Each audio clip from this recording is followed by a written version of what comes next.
Curses and blessings, as she said, exact same thing. Just depends on how you take it.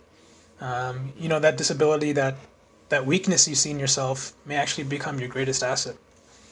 Very true. Very true. Um, yeah, it's been true not just in anime, but historically too. You can think of a lot of historical figures who Yeah, had to overcome some curse, I guess, some yeah, weakness to become great. yeah, yeah. Actually, it reminds me of a Zen saying, "The obstacle is the path." Hmm. And in the classic Zen way of being Yeah, so enlightening with just a few words. yeah. I think any attempt I make at trying to explain that would destroy what it is. So, We should leave it you at know, that. Yeah. yeah, just think about that.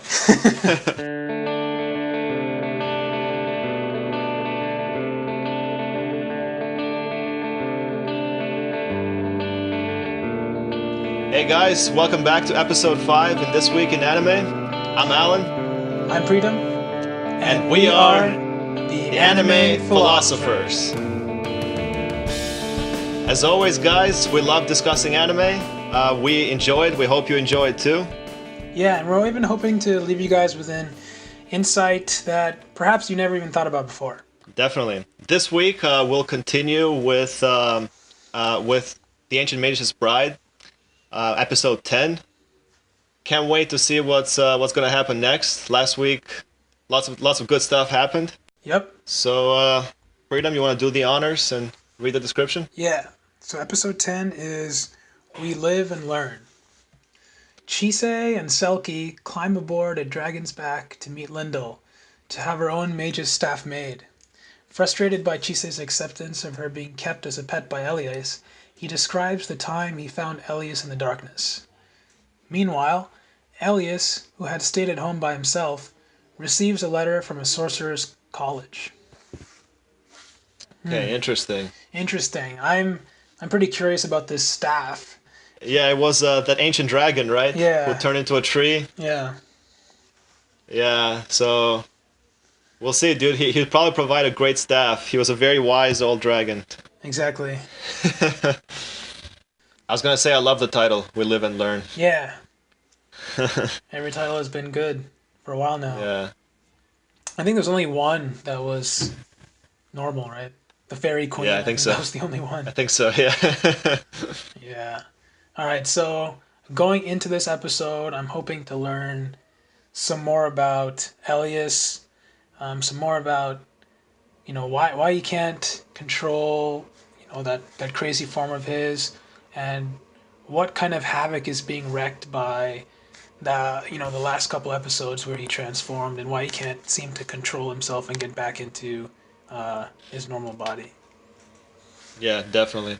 I think Lyndall will be a great character to explain that since he's known him for what, like 300 years or so. Yeah. Yeah. All right. Let's watch Lyndall shed some light. Yeah, let's do it.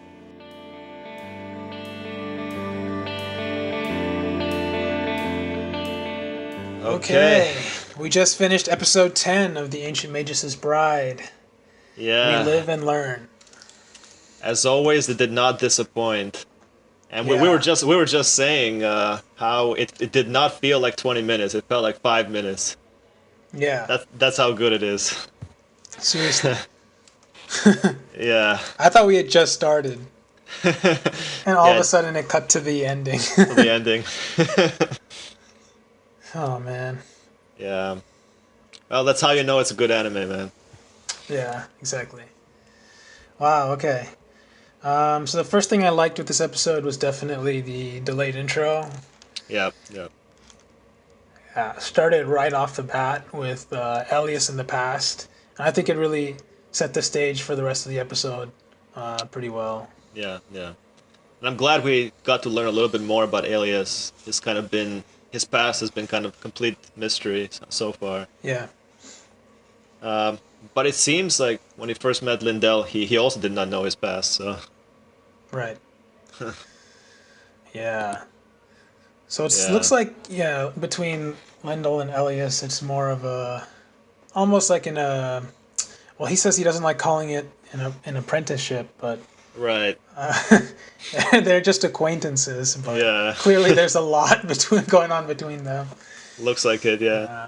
But I guess like he's sort of his um, He calls him sort of like mentor. his father, right? Like, Yeah, all. that's true. He says, Yeah. yeah, yeah, yeah. Lyndon calls Chise his what granddaughter. Granddaughter. Yeah. Yeah.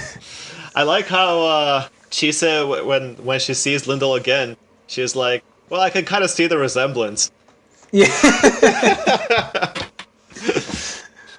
Oh man, I think she like really believes it. I think so. Yeah. I don't think she was joking, dude. Yeah,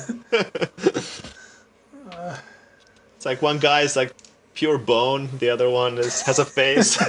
they look similar. Yeah. Great, great, Yeah. great. Yeah. She's funnier than she thinks, dude. Yeah. Yeah. Oh man.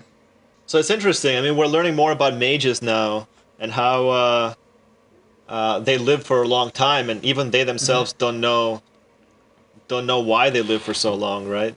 Right. That was pretty interesting. He's like, Yeah. it's probably just fate. Just fate. Yeah. But he said there are a couple of us who wanted to understand why. Yeah. Yeah. And it seems like that was their will to understand why. It seems like that might have been their downfall, right? Yeah. It seems like it. Yeah. He says there haven't been as many of us in the past Yeah. couple of years, right? Yeah. Mentions that. That's true. I wonder if like their will to understand why, if that also explains the existence of the sorcerers, because the sorcerers are more of like they're more trying to understand things and break them Yeah. apart and stuff.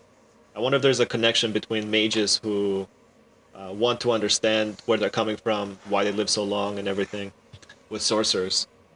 Yeah. I wonder if, yeah, I don't know what the lineage is between Yeah, sorcerers and mages. It seems to me, like, at least so far, that the sorcerers are only capable of using technology to augment their power. that's true. That's true. That's what it seems like. But they can also see the magical beings too, right? Yeah, and they also live very long, so They also live long. there's some parallels, definitely. Yeah. Whereas mages use like spirits and fairies as their source of power.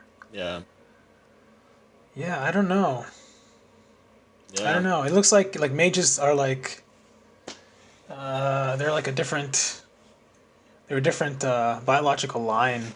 Yeah, different breed. Yeah, a different breed. Whereas sorcerers seem like they're humans who have the power of science and technology behind them to some extent. I don't know. I don't know if we have any info on like how long the sorcerers live. I mean, we know that guy, right? The guy from a previous episode. What's his name? Cardophilius. Cardophilius. So he He got cursed by the son of God. okay. Remember? All right, so probably we can't use him as an example then. Yeah, we just don't know. I don't know how old those other two sorcerers are. I mean, they could use science. It's possible they're using technology to augment their lives too. It's very possible. Yeah, yeah. Yeah. Whereas the mages seem like they don't really Need it. like create new technology or need it or anything. Yeah, they're just born with the ability. Yeah. Yeah, it's very interesting. I also like how the mages speak in riddles, dude. Yeah. Like when he was like, "Oh, let's go meet my master." In the beginning, I didn't actually think he had a real master because of the way he described her. He was like, she might be here, she might be on the other side of the world, she might live 100 years in the past or 100 years in the future. Like to me, Yeah. that sounded like, oh, he doesn't actually know. He's on a quest to find out. So he doesn't Yeah. actually know where his master will be, you know? Yeah. I think you took it one layer too deep there. I think so. I think so.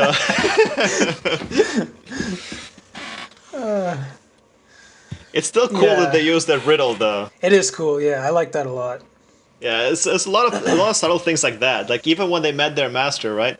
Yeah. Where he's talking to her, like Lyndall is talking to her, and he is saying, "Oh, the neighbors love us and stuff, so that's why we should be good." but we didn't ask to be loved. Like they might as well have cursed us. And when she Yeah. responded, blessing and cursing is really two sides of the same coin or something like that, right? Yeah, yeah. She She's was like like, they're fundamentally the same. fundamentally the same. It depends how you take it. It's just how we take it. Yeah, Yeah, that's very true. I think we were talking in one of our talks as usual, minus the anime part. We were talking about yeah, um, sort of like certain prodigies are born with like great abilities in one field, but great disabilities in other right. fields. And I think we were actually talking about Shigatsu, wa Kimi no Uso, or Your Lie in April, um, and we were talking about how the main character in that basically he plays piano and he has a disability, perhaps psychological, where he can't actually hear the notes that he's playing. And as the anime progresses, at the beginning he sees it as a curse, and he can't actually play because he can't hear the notes, right? And any normal Right. musician probably wouldn't be able to play. But as the series progresses, he starts to realize that that's actually wasn't a curse, but it's a blessing because it kind of liberates him Yes.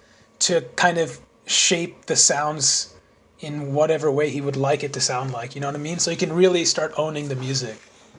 Yes. Yeah. A great Definitely. recommendation, by the way. Um, you should go watch Your Lie in April.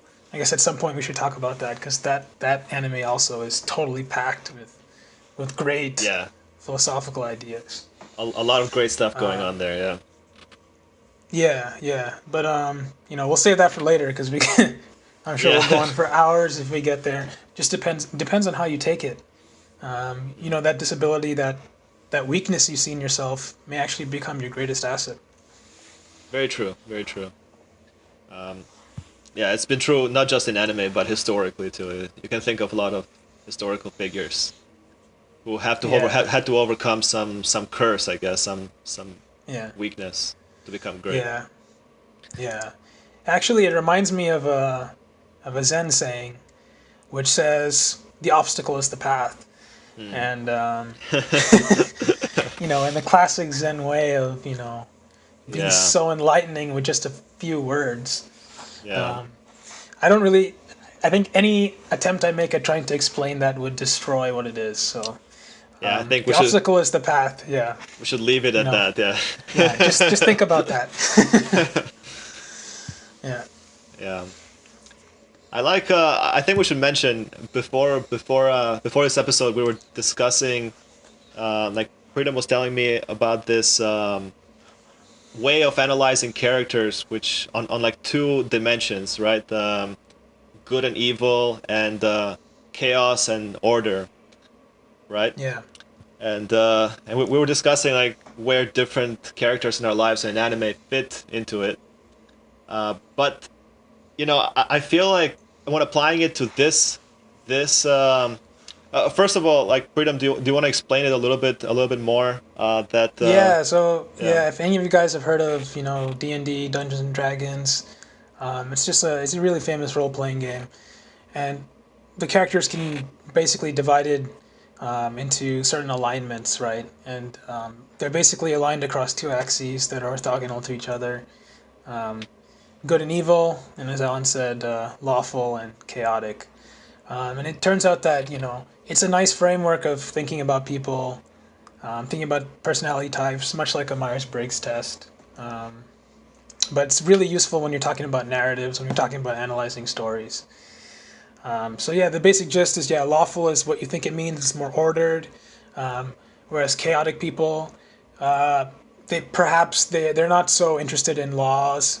They're willing to break laws, and then of course you have good and evil, which is pretty much what you think it means, but typically has to do with whether you would harm someone else. right. Yeah, so it's very interesting taking real life characters or anime characters and trying to fit them in one of those two Yeah, axes. yeah, Um, and when I was thinking about this anime and how we don't know a lot about the main characters, yeah, it's actually I was thinking where I would fit them in that spectrum. I'm actually not quite sure, to be honest. yeah, I don't think we have enough information yet. yeah. I think so too. Um, Yeah, we just don't know. We just don't know enough about them. Yeah, Yeah, because the key, I think, the key to understanding any character is kind of seeing how they respond to different scenarios, different situations, right? Because like we need to see them in an event that kind of, you know, kind of gives them the jitters, and they have to make a decision, right? So like yep, character, I think character really shows up when you when someone has to make a decision between two perhaps mutually independent kind of or conflicting even in some cases. When you hit a fork in the road, right? You hit a right, fork in the road. Which way do you go? yep, Left, right, straight? Do you go back? Do you run away? yep. And I guess we should like to understand where these characters would be plotted on those two axes. We should try to perhaps examine some of like the crazy situations they've been in, Mm. and then try to get a grip of it. But again, yeah, I think we're still a little too early, Yeah, so it's kind of hard to nail them down at the moment. yeah, yeah. But I think it's a good framework, and I think we should just start using it whenever we do get enough information. I think it's really useful framework for thinking about characters. I agree. I agree. Forgot to mention how anticlimactic with the first Oh scene yeah, that's where right. Yeah. Lyndall is first sees Elias. He looks like this like monster. Yeah. He looks like the It's grim. like a yeti. He reminds me of like a yeah, a grim reaper Grim yeti. Reaper. Yeah. Yeah, yeah. With horns and stuff. Yeah. Yeah, yeah, that's why it reminded me of the Yeti because of the horns and stuff. And it was like on a tundra, right? Yeah. But yeah, I thought something was about to go down there. I thought there Yeah. was going to be a battle or something. But he's like, Uh, he- he just passed out from hunger, though. yeah. And they just had a normal Man. conversation afterwards. Yeah, they're just like. Oh, I mean, okay, so there's still some other things, right? So it's like Elias himself doesn't know where he came from. Yeah, he doesn't know where he came from. Although we do get a little bit of a hint when they go see Lyndall's master, and Yeah. she's like, it could be like black magic gone wrong, Okay. Yeah. right? So like a human trying something they're not supposed to, and then something went wrong, and he ended up like that. That's right. But she was unsure about that. We don't know why she was unsure about that. Yeah. I actually want to learn more So- about his master. Does she have a name? Yeah. Uh, I forget, dude. I think they mentioned it, right? Oh, I forget though. But yeah, his Okay. master was really cool, dude. yeah. She was cool. She was very. She looked like a scientist. Yeah, yeah, She had the monocle and like, yeah. A scientist, a philosopher, like philosopher. Yeah. everything bunched into one. Yeah. Very cool. She lived in a pretty cool house too. Yeah, yeah. It was like surrounded by Ocean, right? Yeah. It was like an island, right? Yeah. That was cool. Reminded me a little bit of Master Roshi, Master Roshi. but much deeper than Master Roshi, of course. Yeah. Yeah. Yeah. She was cool. I hope we get some more info on her too. Yeah, Yeah. Where is she now? Maybe she's. I don't know. yeah. Who knows, man? She's still around. Don't know. Could be. Yeah. I mean, they lived for very long, so Yeah. It's definitely possible. yeah. Yeah, so maybe there's a dark side there. I think with Elias, maybe there was some dark magic involved. Yeah. We might find something out. Yeah. He said the only thing he remembers was red. Yeah, which is not Which very is a promising. little. Yeah. Exactly. Yeah, I don't know. I don't know. I don't know. And the question is, does he know now, or is he Right. still seeking too? Is he still searching for Yeah, an answer? We don't even know if he knows. yeah, we don't know actually. It's a good point. More Well, questions than ever. as the title says, we live and learn. So, Absolutely. Absolutely. yeah, and these guys have lived for a long time. Yeah. Yeah. All right. Good stuff. Good stuff. Can't wait for next week. Yeah, and I think I told Alan before we started the show that it looks like the Ancient Magus Bride is going to have 24 episodes. Yeah, So that's awesome. yeah, it's Because awesome. I was like, there's no way we can, close out some questions in the in like 2 episodes. Yeah, So yeah. I think that's happening. There's too many loose ends for 2 episodes. Yeah, but it looks like we have the whole thing, 24 episodes. Yep. So 12 more weeks of Ancient Magus Bride, dude. yeah, that should be great.